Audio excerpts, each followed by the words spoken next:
Hello everyone, welcome back to my channel Subrata Gita লাইফস্টাইলে তোমাদের সবাইকে অনেক অনেক ওয়েলকাম। তো দেশে বা দেশের বাইরে বা দূরে বা কাছে যে যেখান থেকে আমার ভিডিওটা দেখতে পাচ্ছ, আশা করছি তোমরা সবাই খুব খুব ভালো আছো আর আমরাও খুব ভালো আছি। বড়দের প্রতি শ্রদ্ধা আর ছোটোদের প্রতি অনেকটা ভালোবাসা জানিয়ে সকাল থেকে নতুন একটা ভিডিও স্টার্ট করছি। আশা করি তোমরা সবাই পাশে থাকবে, সাপোর্ট করবে আর চ্যানেলটা সাবস্ক্রাইব করে পাশে থেকো। পাশাপাশি লাইক কমেন্ট আর শেয়ার করতে একদমই ভুলো না। তোমাদের কাছে এটাই আমার একমাত্র অনুরোধ, আর তো কিছু চাই না, শুধু একটু সাপোর্ট চাই। আর সকল বন্ধুদের আমার নতুন ভিডিওতে ওয়েলকাম জানাচ্ছি। তোমরা প্লিজ আমার ভিডিওটা ফুল ওয়াচ করে দিও। আর বাসার পাশে না কাজ চলছে, তার জন্য করে মাঝে মাঝে সাউন্ড আসতে পারে, তোমরা একটু প্লিজ মানিয়ে নিও। তো দেখো সকালবেলা ঘুম থেকে উঠেছি, তখন বাজে হয়তো 8টা মতো আর কি। তখন ঘুম থেকে উঠে সকালের বাসি কাজকর্ম শুরু করেছি। সকালে ঘরটা ঝাড়ু দিয়ে নিলাম, আর জানো তো একটানা বৃষ্টি হচ্ছে 2-3 দিন ধরে। ঘরটা কেমন স্যাঁতসেঁতে হয়ে গেছে, এখন একটু রোদ না হলে একদমই ভালো লাগছে না। রুমের ভিতর সব কিছু কেমন ভিজা ভিজা লাগছে। তো ঘরটা ঝাড়ু দিলাম, ঝাড়ুটা প্রায় টেনে টেনে ধরছে, এরকম একটা অবস্থা। তো কবে যে রোদ হবে জানি না। তো এদিকে দেখো রান্নাঘরে চলে এসেছি। রান্নাঘরে কিছু থালা বাসন রয়েছে বাসি, গতকালকে খাওয়া দাওয়া হয়েছে সেই থালা বাসনই। তো ওটা এখন মেজে নিচ্ছি। তারপর থালা বাসনগুলো ধুয়ে রেখে একবারে রান্নাঘরটা সুন্দর করে পরিষ্কার করে তারপর রান্নাঘর থেকে বেরোবো, কারণ রান্নাঘরে আর কোনো কাজ রাখবো না, যেহেতু রান্নাঘরে প্রথমেই ঢুকলাম। তো রান্নাঘরে কাজকর্ম কমপ্লিট করে তারপর অন্য কাজ ধরবো। আর অন্য কাজ বলতে সেরকম কোনো কাজ নেই এখন। আর মেয়েকে তুলবো ডেকে, মেয়ে ওঠেনি, বড় এখনও ঘুমাচ্ছে। আর বড়ের তো আজকে অফিস বন্ধ, আজকে তো ওঠার কোনো টেনশনই নেই ওর। তো যাই হোক, আর সকাল থেকে বৃষ্টি হচ্ছে একটানা, বৃষ্টি ভেজা সকাল বলতে পারো। তো বৃষ্টি ভেজা সকাল শুরু করলাম। তো বন্ধুরা আমার ভিডিওটার সাথেই থেকো, আর আমি সারাদিন কি করি সেটাই তোমাদের সাথে শেয়ার করব।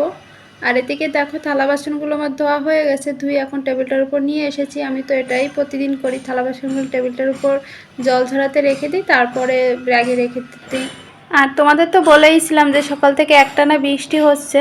তো সকালবেলা একবার ছাদে আসতে চেয়েছিলাম বৃষ্টিতে, তো ভাবলাম কি সকালবেলা বৃষ্টিতে ভিজবো, তাহলে তো ঠান্ডা লেগে যেতে পারে। বাসি কাজকর্ম সেরে তারপরে একবারে ছাদে যাব, তো এসে তারপর চেঞ্জ করে নেবো, তাহলে আর ঠান্ডাটা লাগবে না। আর এদিকে দেখো তোমাদেরও নিয়ে আসলাম যে বাইরে কি পরিস্থিতি একটু তোমাদের দেখিয়ে দিই, তোমরা একটু দেখে নাও। আর এদিকে এত ঝড়ো বাতাস বইছিল, মানে শীত লাগছিল। এখন একটু গুড়ি গুড়ি বৃষ্টি পড়ছে, দেখতেই পাচ্ছ তোমরা। জলের উপর পড়ছে বলে বুঝতে পারছো, তাছাড়া বোঝা যাচ্ছে না, কারণ কি হালকা হালকা বৃষ্টি পড়ছে। সকাল থেকে যেহেতু একটানা হয়েছে, এখন একটু ঠান্ডাই হয়েছে বৃষ্টিটা, মানে একটু চুপ করে গেছে আর কি। কতই বা হবে, একটানা হলে একদমই ভালো লাগে না, কি আর বলি। বাসা বাড়িতে হোক আর বাড়িতে হোক, একটানা বৃষ্টি একদমই ভালো না, আবার একটানা রোদও ভালো না। কোন দিকে যাবে বলো তো ভগবান। মানে আমাদের মন রক্ষা করার জন্য একবার বৃষ্টি দিচ্ছে, একবার রোদ দিচ্ছে। না একটানা রোদ হয়ে গেলে আমরা আবার কষ্টে পড়ে যাচ্ছি, ঝামেলায় পড়ে যাচ্ছি। একটানা কেন রোদ হচ্ছে, একটু বৃষ্টি কেন হচ্ছে না। আবার একটানা বৃষ্টি হলে বলছি যে একটানা বৃষ্টি হচ্ছে কেন, একটু রোদ হচ্ছে না, কি একটা জ্বালার ভিতর পড়েছি। তো যাই হোক, ছাদের থেকে ঘুরে ফিরে আসলাম। ঘুরে ফিরে এসে সকালের কি খাবো সেটাই তোমাদের সাথে একটু শেয়ার করলাম। অনেক দিন পরে মনের মতো পছন্দ মতো খাবার হয়েছে, সেটা হচ্ছে পান্তা ভাত আর কলা। একাদশীতে কলা আনা হয়েছিল, ওর 3টা কলা রয়ে গেছে। তো এখন মেয়ে আর আমি দুজনে মিলে পান্তা ভাত খেয়ে নেব। তো চলো ভিডিওটা শোনো। মা, তুমি রাগ করছো কেন সকালবেলা উঠে? আমার ঘুমটা ভেঙে যেত। তো 10টা বাজে, এখন কটা বাজে জানো তো? 10টা বাজতে ঠিক 12 মিনিট আছে। তো সকালে খেতে হবে না? না, খাবো না এখন। সোনামা তো রেগে ফায়ার, এখন তো তাও একটু ঠান্ডা হয়েছে, চুপচাপ বসে আছে। এত সময় ছলাকলা করে বেড়াইছে, চিল্লাপাল্লা করছে রুমের ভিতর বসে, কেন ডাকলাম ঘুম থেকে। গুড মর্নিং বলে দাও। Good morning. আস্তে, সবাই তো ভয় পাবে। সবাই নিজের মতো ভয় পায়। সবাই নিজের মতো ভয় পাক।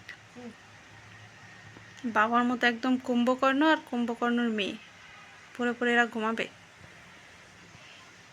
টুটু, ভিডিও অফ করতে বলছি। কেন আমাকে থ্রেট দিচ্ছ?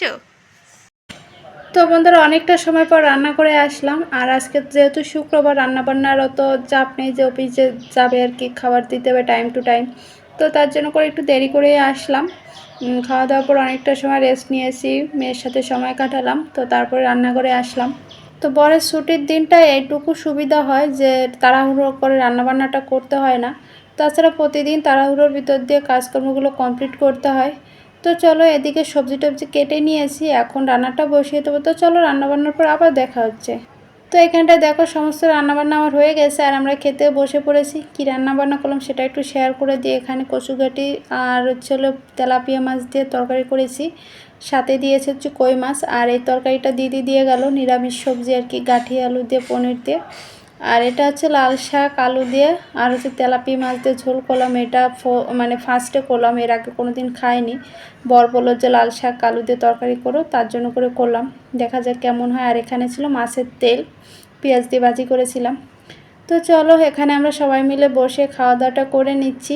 আর সোনামার তো একা খেতে চায় না, ওকে খাইয়ে দেবো। তো একসাথে আমরা দুজনে মিলে খেয়ে।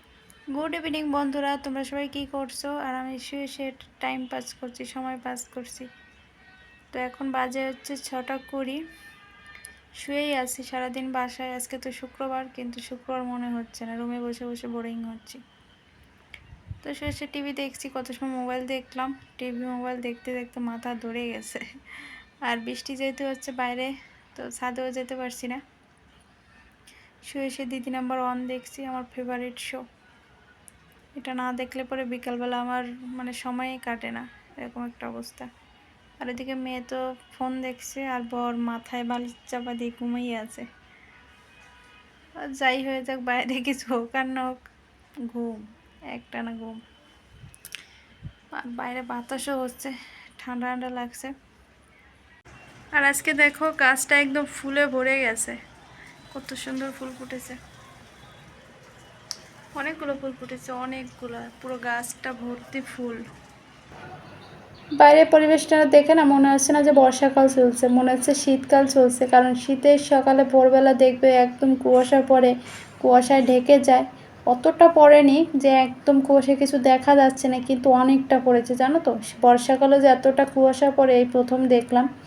তো এদিকে দেখো আমার সন্ধ্যাটা দেওয়া হয়ে গেছে, আর সন্ধ্যাটাও হয়ে গেছে। তো সবাইকে জানাই গুড ইভিনিং। গুড ইভিনিং আগে একবার জানিয়ে দিয়েছি, সন্ধ্যাটা দিয়ে আবার দিয়ে দিলাম। তো এদিকে দেখো আমি রান্নাঘরে চলে আসলাম, কি করে কি করব বুঝতেই পারছি না, একদমই মনটা ভালো নেই। জানোই তো শুক্রবার করে একটু বেরোই, তো এই সপ্তাহে বেরোনো হলো না। আর একটানা বৃষ্টি হয়ে যাচ্ছে, তো তার জন্য করে সাহসও পেলাম না। আমার বর এই একটু আগে মিটারে টাকা ঢুকাবে আর কি, কারেন্টে ছাতা নিয়ে গেল আর কি, ভিজে ভিজে আর কি। কারণ কি কারেন্টের টাকা প্রায় শেষ হয়ে গেছে, তো যে কোনো মুহূর্তে আবার অফ হয়ে যেতে পারে কারেন্টটা, তো তার জন্য করে বেরোলো। আর এদিকে দেখো আমি ঘরে বসে করবো হচ্ছে পেঁয়াজি ভাজি, বিকালবেলা করে একটু খাবো। বিকাল তো নেই, এখন সন্ধ্যা হয়ে গেছে। তো বর যেহেতু বাসায় আছে আজকে, একটু করলাম, সবাই মিলে একসাথে বসে খেলাম, তো সেটার জন্যই। আর এদিকে দেখো বরকে বলেছিলাম একটু ভিডিও করে দিতে, আর বর ভিডিও করে দিয়েছে। দেখো বাকিটা ইতিহাস, আমার মাথা এক পাশে নেই, এক পাশে ঘাড় নেই। তো যাই হোক, প্রথমবার করে দিয়েছে, এটাই অনেক। তো চলো ভিডিওটা কন্টিনিউ দেখতে থাকো। আর যে যে এখনও ধৈর্য ধরে আমার ভিডিওটা দেখছো তাদেরকে অনেক অনেক ভালোবাসা। তো বন্ধুরা তোমরা একটু আমাকে সাপোর্ট করো, তোমাদের সাপোর্ট আমার জন্য অনেকখানি। আর তোমরা একটু বেশি বেশি করে কমেন্ট করো। আর তোমরা কমেন্ট করলে আমার কী যে ভালো লাগে কি বলবো, মানে এর থেকে শান্তি আর হয় না। আর তোমরা আমার ভিডিওগুলো দেখলে আমার খুব খুব ভালো লাগবে জানো তো। কারণ কি কয়েকদিন ধরে বেশ ভালোই লাগছিলো, এখন আবার মনটা খারাপ হয়ে গেছে। আমরা পিঙ্ক পানি আর ওটা ঠিক বলো তো, ওটা কি